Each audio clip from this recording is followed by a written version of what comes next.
One of Britain's earliest industrial sites, Aberdeen's Tin Works and Waterfall, has begun a new chapter in its history. Closed since the COVID pandemic, it's reopened as a tourist attraction and as a centre to develop skills among local people. National Trust Cymru, which looks after the site, has partnered with Giles Cymru, a social justice charity, to open it up as a centre of training, heritage and a wellbeing hub for people in adversity. Senior Visitor Experience Officer Brooke Golding welcomed me with a quick tour, starting by the waterfall, which gave rise to all the development that followed. We're just coming into the bastion, which is next to the water wheel. The water wheel is the largest electricity generating water wheel in Europe. It's stationary at the moment, but it gives a good picture of the works and how it would have been. It sits in the original wheel pit from the tin works. Yeah, the first thing that strikes you when you come here is the noise, the sheer force of that waterfall, which I guess must have helped drive this wheel in front of us here. Yes, so the industrial story of Aberdeen started in 1584 with copper smelting, when Queen Elizabeth I wanted to manufacture coins to fund ships to combat the Spanish Armada in 1584. And from that time, it's just been industry that's been powered by the water. So textile and corn mills, ironworks, and then the tin works in the 1830s. All of it has been powered by the water that comes over the falls. And of course, we've got an electricity generating turbine and water wheel here as well. So the story with the power of the water and the industry just keeps going. But it is really tremendous. The water that comes over it is really in full flow at the moment. But in the summer, it's nice and quiet and gentle and meandering, relaxing. But when we've had a good rain, which we have had, it's really awesome as a spectacle, really noisy and really awe-inspiring. So lovely. Well, just looking through the spokes of the wheel, if that's the right term, you can see a huge sort of tower, a chimney or something. What's that? Yes, so that's the chimney stack. It was part of the tin works. So you can see that the scheduled ancient monument, which is the remains of the tin works, is here in various buildings, and the chimney stack is what remains for the works that were here then. It was from the 1830s into the early 20th century then. Brooke, how did you come to be here? You don't sound as if you're from Aberdeen. I've been at Aberdeen since 2019, but I've been in Wales for 35 years. My great-great-grandparents were from Llanelli and Machynlleth, and they went to work in steelworks in Pennsylvania in the 1800s, and then 200 years later, I came back to Wales. That's amazing. So do you feel that perhaps it was fate that you were drawn here? Absolutely, yes, absolutely. I love Wales, and I think of it as my home. I wouldn't go back. I'll stay here. Yeah, it's a beautiful country, wonderful people. What's not to love? Well, you've got it's a very attractive site here, quite a small site, isn't it? Yes, it's about 400 meters in total. But one of the good things about that is that it's accessible. It's the start of waterfall country up into the Brecon Beacons, but it's really accessible to people of all ages. It's quite close to the built-up areas, but it's got lovely green spaces and beautiful nature and wildlife. So it's a good blend of the industrial history of the site, but also the nature and the beauty that's all around us. Why did it close here? So initially it was for COVID restrictions, but we've also been closed for essential maintenance.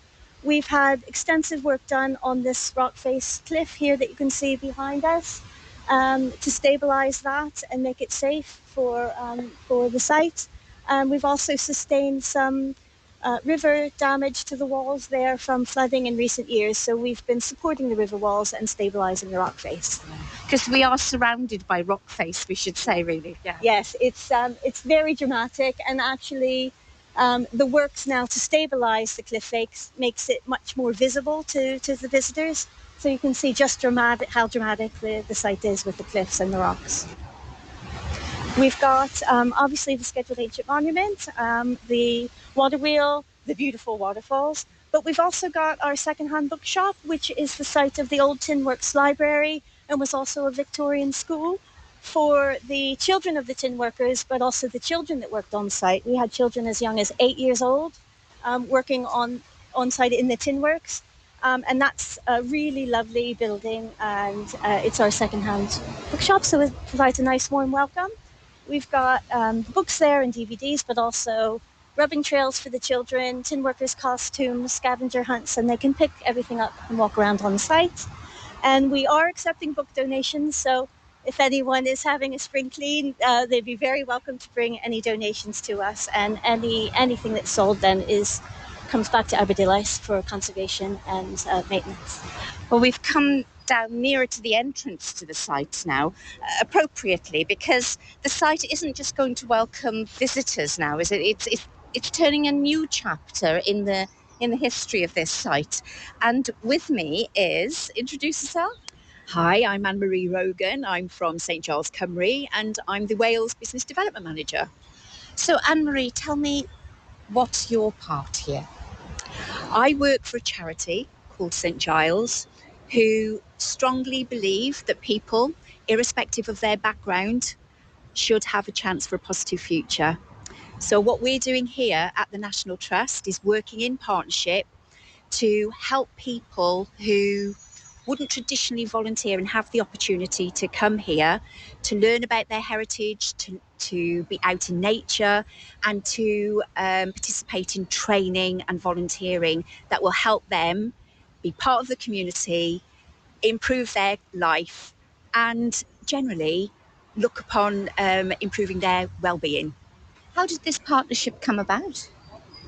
We were looking at creating a way where the National Trust could diversify and extend their membership and interest and the community impact. We were looking at a way of where we could enable people who wouldn't traditionally maybe come to National Trust sites, be able to afford to get in, to be able to think that they belong, and to be able to feel that they have got a role to play in their local heritage. So we reached out to each other and we found each other, and it was a beautiful thing. So what's going to happen here now? So what we've done is together we've designed a programme where St Giles Trust will have a hub based on site where the community will be able to come in, work with us. We'll identify people who express an interest in volunteering on site, but they may need additional support from a charity such as ourselves, where we can handhold them, provide them training, and we will work in partnership with the National Trust to do that. We'll identify roles, we'll make sure that people feel confident and part of this beautiful Aberdillice site. It's rather special, isn't it, that a site now that's been welcoming tourists now for many, many years is actually making this local connection. Absolutely, and I think that's something that we all really need to consider here. We need to share our heritage wide and locally as well, and to be able to engage local people has been a challenge. It really has been a challenge, but for us, the way that we ensure that sites like this can continue is to engage local people and feel as if they've got pride in their local community and it belongs to them. And a step further with St Giles Cymru is to make sure that people traditionally who will be far away from this in the local community feel that it's theirs as well, and that they can come into and they can participate. And that is St Giles's role here. It's to make sure that we leave no one behind and that everybody has an opportunity for a positive future. As a volunteer, as an employee, and as a trainee, that's what we are going to be doing here with the National Trust. And when will you welcome your first tranche of people, do you think? Well, as a recent grant recipient from somebody, the Neath Talbot Borough Council have given us a recent grant. We're just signing that off. We are hoping to be able to welcome our first cohort of trainees around April time. Okay, well, good luck with that. And of course, the visitors will be coming back. When are you opening now, Brooke? We're open now at the moment. It's free of charge Thursdays and Fridays, 10:30 to 3:30. And we are also engaging with local community groups and volunteer groups and schools to use the indoor and outdoor spaces, again, free of charge for workshops, classes, meetings and clubs. So visitors are welcome Thursdays and Fridays, with additional days later in the year. Anne-Marie Rogan from St Giles, Cymru, and Brooke Golding from National Trust Cymru.